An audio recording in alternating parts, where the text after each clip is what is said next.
Comes a point when trying harder stops working. You reach the end of your energy, and no amount of motivation or planning pulls you out of that constant feeling of not doing enough.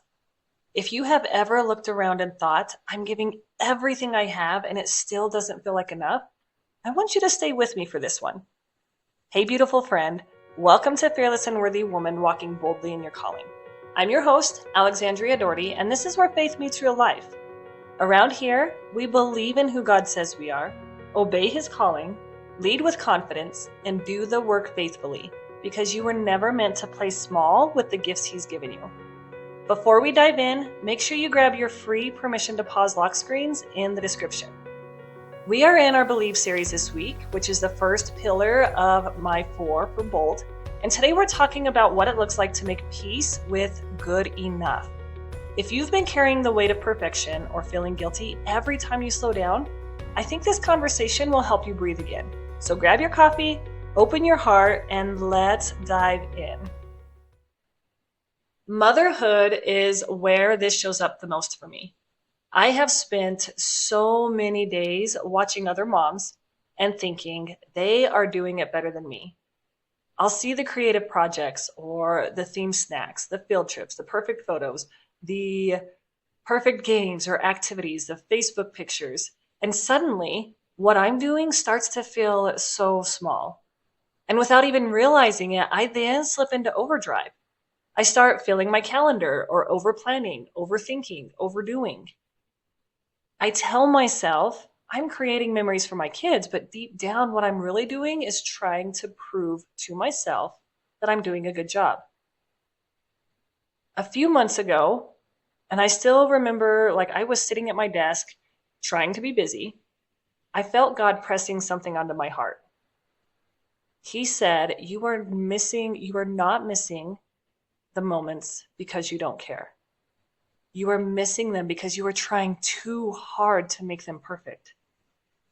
That one stopped me. That was the conviction that I needed.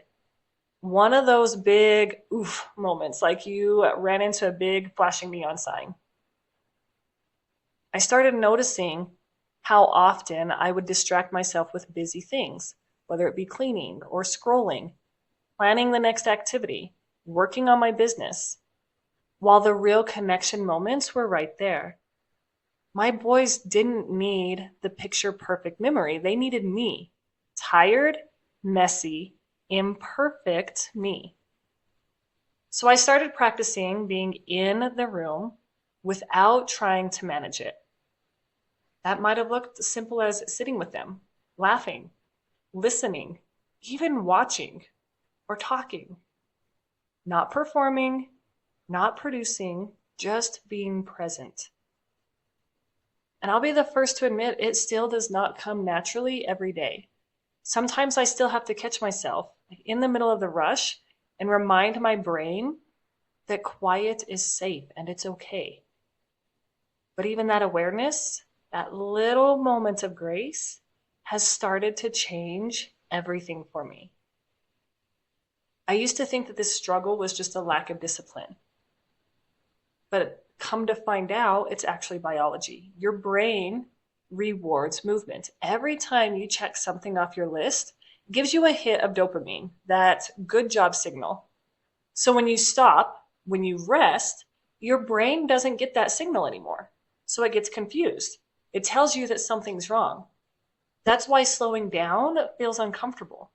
It's not because you're lazy or unmotivated. It's because your body has spent years linking movement with worth and stillness with guilt. And most of us learned that young. That love and praise came when we performed well. Our nervous systems learned to associate being productive with being safe. Now, as adults, our bodies react when we try to rest. They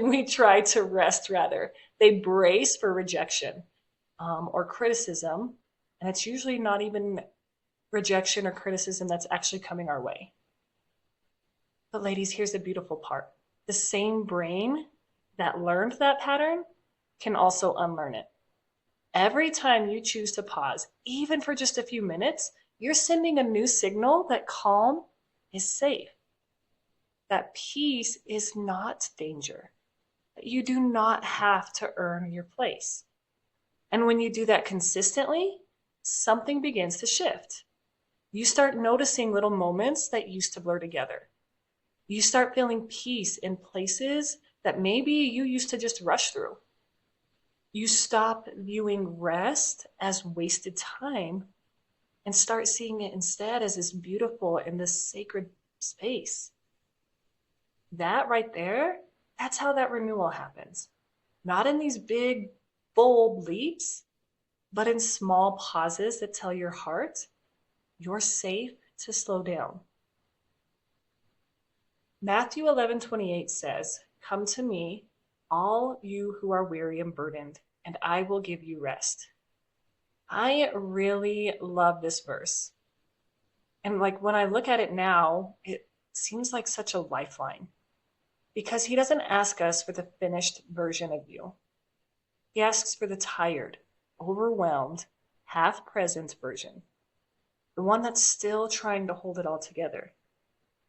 He meets you right there in that pause. Not at the end, not at the finish line, not when it's all perfect and figured out, but right there in the middle of the messy.